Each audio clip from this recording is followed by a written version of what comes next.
Tuhan, kami mengucap syukur dan biarlah Roh-Mu yang kudus memberi kami kekuatan sehingga kami mampu untuk merenungkan dan melakukan firman yang akan kami dengar pada saat ini. Di dalam nama Tuhan Yesus Kristus kami mengucap syukur, haleluya, amin.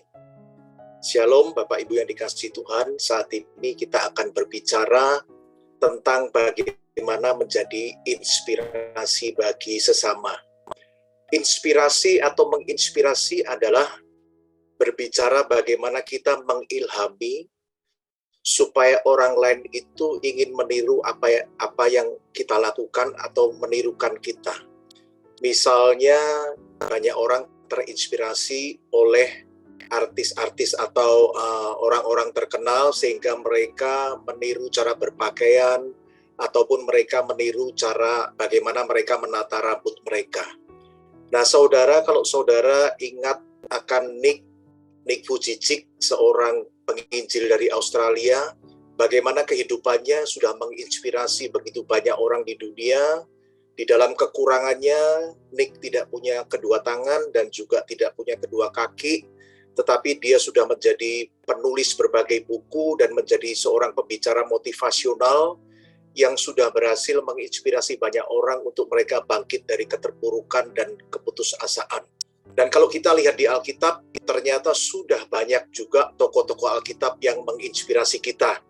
Nah, kita lihat bagaimana dari Abraham kita terinspirasi untuk kita mencontoh bagaimana Abraham itu begitu taat. Dan kemudian kalau kita berbicara tentang Nuh, kita juga terinspirasi bagaimana dia hidup di dalam kebenaran dan bagaimana dia bergaul dengan Tuhan. Kemudian kalau kita berbicara soal Paulus juga sudah menginspirasi kita bagaimana berbicara soal perubahan yang radikal. Dan kalau kita berbicara tentang Musa, kita akan diingatkan dan kita menjadi terinspirasi bagaimana Musa itu mengalami perubahan karakter dari karakter yang emosional menjadi orang yang paling lemah lembut di muka bumi ini. Nah, tentunya saudara, yang terlebih penting lagi adalah bagaimana Yesus itu sudah menginspirasi kita. Bagaimana dia begitu memotivasi kita melalui perbuatan-perbuatan baik yang dilakukannya selama dia melayani di dunia ini. Dan saya percaya bahwa Tuhan Yesus juga ingin kita ini meneruskan apa yang sudah Tuhan berikan teladan kepada kita, untuk kita ini juga menjadi inspirasi bagi banyak orang. Nah, mari kita akan lihat di dalam kitab Yohanes 13 ayat yang ke-15. Sebab aku telah memberikan suatu teladan kepadamu, supaya kamu juga berbuat sama seperti yang telah kuperbuat kepadamu. Jadi Tuhan Yesus itu juga sudah menjadi inspirasi dengan meninggalkan teladan kepada kita, memberikan contoh bagaimana selama masa pelayanannya, dia yang adalah Tuhan sudah berbuat banyak kebaikan, bagaimana kita mengerti dia mempunyai karakter belas kasihan, lemah lembut, penguasaan diri untuk bagaimana dia mengalahkan keinginan dan kehendak sendiri untuk hidup di dalam kehendak Bapanya. Itu semua adalah perbuatan-perbuatan yang sudah menginspirasi begitu banyak orang sehingga termasuk kita hari ini kita mau menjadi orang Kristen. Dan tentunya Yesus juga tidak mau bahwa perbuatannya apa yang ditinggalkan itu berhenti. Makanya dia juga minta kita ini meneruskan. Dengan cara apa kita meneruskan teladan yang sudah diberikan kepada kita? Dengan cara apa kita menjadi inspirasi bagi banyak orang? Alkitab juga sudah berbicara, yaitu dengan cara kita ini menjadi terang dunia. Nah, kita akan lihat di dalam Matius 5 ayat yang ke-16. Demikianlah hendaknya terangmu bercahaya di depan orang. Bagian selanjutnya ini menjadi satu penekanan untuk kita, bahwa kita menjadi terang, kita menjadi inspirasi, itu adalah dengan kita berbuat baik. Makanya dikatakan supaya mereka melihat perbuatanmu yang baik, dan memuliakan Bapamu yang di surga. Nah, orang Kristen itu bisa menjadi inspirasi bagi orang lain. Kita ini bisa menjadi inspirasi bagi orang lain, yaitu dengan kita menjadi terang dunia. Dengan cara apa? Saudara lihat tadi, dengan cara kita melakukan perbuatan baik. Hanya dengan cara itu kita bisa menginspirasi orang. Karena tidak mungkin Bapak Ibu, orang itu terinspirasi dengan iman kita. Allah memang melihat hati kita, tapi manusia itu melihat rupa. Mereka itu bisa terinspirasi hanya ketika mereka itu melihat perbuatan-perbuatan baik yang kita lakukan. Nah, saudara, kita tidak akan pernah tahu bagaimana Abraham itu beriman kepada Tuhan sampai pada saat dia menyerahkan anak yang paling dikasihnya, Ishak, untuk dikorbankan. Nah, melalui perbuatan itu kita tahu bahwa ternyata Abraham itu imannya kepada Tuhan itu luar biasa sekali.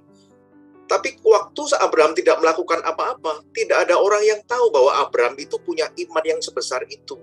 Dan itu kita tahu ketika dia menyerahkan Ishak. Demikian juga saudara, kalau kita berbicara, kita lihat Sadrak, Mesak, dan Abednego, orang lain bahkan raja pada saat itu tidak akan mengerti sampai sedalam apa iman Sadrak, Mesak, dan Abednego, sampai saat ketiga orang Ibrani, pemuda Ibrani itu, dia tidak mau menyembah patung raja, dan akhirnya ketiga orang itu melangkahkan kakinya menuju ke perapian yang sudah dipersiapkan oleh raja. Nah, di situ kita baru bisa melihat, oh ternyata imannya kepada Allahnya mereka itu luar biasa. Nah, artinya demikian juga hari ini. Orang tidak akan pernah mengerti bahwa kita beriman kepada Yesus sampai pada saat kita melakukan apa yang sudah pernah Tuhan lakukan. Orang tidak akan pernah mengerti bahwa kita beriman kepada Tuhan sampai kita mengampuni orang yang bersalah kepada kita, kita berbuat baik, kita mengasihi musuh-musuh kita. Orang tidak akan pernah ngerti. Hanya ketika kita melakukan hal-hal itu, maka orang lain akan mengerti bahwa kita itu mempunyai iman kepada Yesus, karena perbuatan-perbuatan kita juga sama dengan apa yang Tuhan Yesus sudah pernah lakukan pada waktu Yesus hidup di dunia. Orang tidak akan pernah mengerti bahwa kita punya iman yang dalam kepada Tuhan, sampai ketika kita di dalam permasalahan pergumulan kita bisa tetap mengucap syukur, kita bisa tetap bersuka cita. Orang akan melihat bahwa kita punya iman kepada Tuhan hanya ketika saat kita mungkin dalam persoalan, mungkin kita mengalami hal-hal yang berat, tapi kita tetap melayani Tuhan. Di situ orang akan mulai mengerti bahwa ternyata kita ini mempunyai iman kepada Tuhan. Dan ketika mereka melihat perbuatan-perbuatan baik itu, maka mereka akan terinspirasi, Bapak Ibu. Itu akan mengilhami mereka dan membuat mereka itu ingin meniru apa yang kita lakukan.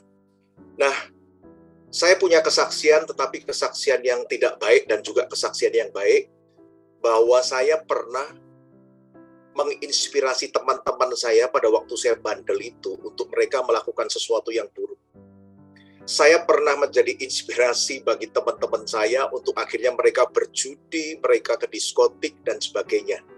Tetapi kemudian beberapa tahun kemudian, saya menginspirasi teman-teman yang pernah saya ajak untuk ke diskotik dan berjudi itu, untuk akhirnya mereka ke gereja dan mereka kemudian berbalik meninggalkan dosa-dosa itu. Demikian Bapak Ibu, demikian saudara yang dikasihi Tuhan, hari ini kita harus menjadi inspirasi bagi sesama kita. Dan caranya adalah kita menjadi terang itu. Dengan kita melakukan perbuatan-perbuatan baik, iman saja tidak akan cukup untuk kita menjadi inspirasi bagi sesama. Kita bisa menjadi inspirasi bagi sesama hanya ketika mereka melihat perbuatan baik yang kita lakukan. Jika pada saat ini, perbuatan Bapak Ibu, kata-kata Bapak Ibu, sanggup membuat orang bangkit dari keterpurukan, sanggup membuat teman-temanmu meninggalkan dosa, jika apa yang kau perbuat hari ini, apa yang kau katakan sanggup membuat mereka kembali untuk melayani Tuhan, maka sesungguhnya Bapak Ibu kita semua, kita sudah menjadi inspirasi bagi sesama. Mari kita akan berdoa. Bapa kami di dalam surga yang kami kenal dalam nama Tuhan Yesus, kami berdoa agar setiap kami mempunyai hati yang taat kepada firman Tuhan. Firman-Mu adalah untuk kebaikan kami, karena firman-Mu mengandung janji. Walaupun kadang kami tidak mengerti, tapi pimpinlah kami untuk dapat melakukannya. Mari Bapak Ibu dekapkan kedua tanganmu di dada.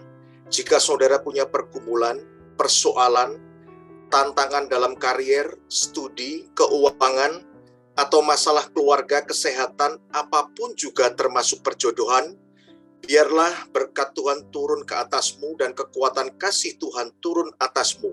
Dan percayalah Tuhan akan membukakan pintu-pintu berkat serta damai sejahtera Allah menaungimu senantiasa. Saudara terkasih, jika ada yang sakit, mari tumpangkan tanganmu di bagian yang sakit, supaya menjadi sembuh di dalam nama Tuhan Yesus Kristus. Haleluya. Amin. Jika saudara masih membutuhkan pelayanan doa dan konseling, saudara dapat menghubungi nomor yang tertera di bawah ini. Terima kasih.